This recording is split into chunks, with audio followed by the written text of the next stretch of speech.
Alors, on va installer DaVinci Resolve 15. Mon OS a bien été mis à jour. Mes drivers de carte graphique ont bien été mis à jour. J'ai installé mon desktop vidéo.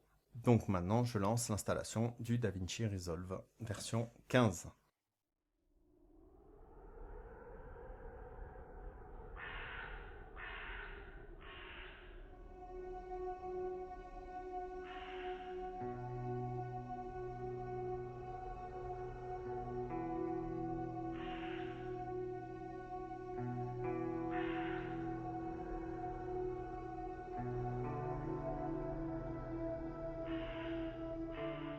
Voilà, l'installation a réussi.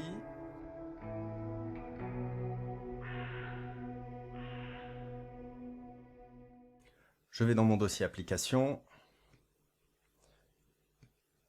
que voici. Je trouve un dossier DaVinci Resolve. Voilà, le voici. DaVinci Resolve, hop, je vais me le mettre ici.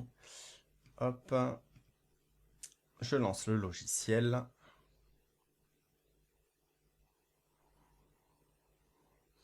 Skip tour.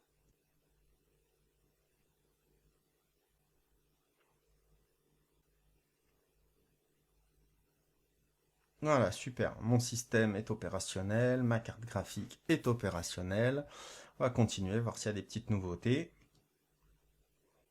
Ah, alors, il me demande de préconfigurer mon projet en fonction de si je vais travailler en SD, en HD ou en 4K. Ma HD est configurée par défaut, 720p ou 1080p, peu importe. Et si je choisis ceci, ça veut dire que je choisirai ma résolution plus tard. Ce qui me convient très bien, puisque j'ai tendance à choisir la résolution de chaque projet en fonction du projet. Donc, je vais continuer comme ça. Alors, où c'est que je veux mettre mes médias? Par défaut, ils se mettent ici, ce qui ne m'intéresse pas du tout. Donc, hop, puisque je vais éviter de mettre les médias sur le disque système sur lequel je travaille, parce que tout simplement, s'il y a une plantade du disque système, et que je perds mon disque système, et donc le logiciel aussi, en fait, ça m'évitera de perdre mes médias, de les mettre sur un autre disque tout simplement. J'expliquerai ça plus en détail dans la formation. Donc pour ma part, je vais les mettre sur exporter à la racine, tout simplement. Je ne vais pas m'embêter et je vais faire ouvrir. Donc hop, il a bien trouvé. À la racine du volume, le disque s'appelle exporter. Voilà, continue. Alors, il me demande de choisir les raccourcis clavier que je vais vouloir utiliser dans le logiciel. Alors là, c'est pour les utilisateurs, les monteurs vidéo, ceux qui ont l'habitude de travailler sur Adobe Premiere Pro et qui veulent passer sur DaVinci Resolve vont être contents de retrouver leur raccourci clavier. Pareil pour les gens qui viennent de chez Avid Media Composer ou Final Cut Pro X. Personnellement, moi, j'utilise ceux de DaVinci Resolve. Je suis un ancien monteur Final Cut Pro 7, voilà. Donc, je fais cette parenthèse juste pour expliquer qu'en fait, les raccourcis clavier de DaVinci Resolve par défaut sont ceux de Final Cut Pro 7, en fait. Donc, pour moi, je m'y retrouve très bien. Je continue. Tout a l'air bon. Et ils me souhaitent la bienvenue, qu'ils sont contents. Bah, moi aussi. Allez, c'est parti.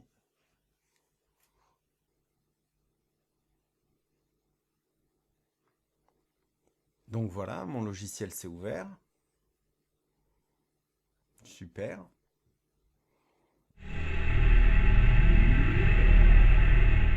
Si vous souhaitez me motiver à créer plus de contenu, n'hésitez pas à mettre un petit j'aime, ça mange pas de pain, à partager sur vos réseaux sociaux, surtout à vous abonner,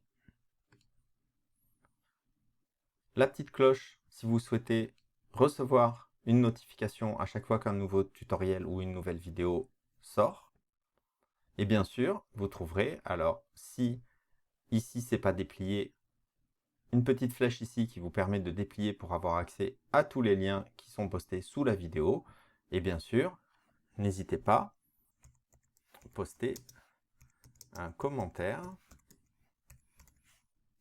ou à poser une question. Voilà, je vous remercie par avance, j'espère que ce tuto vous a plu et à bientôt.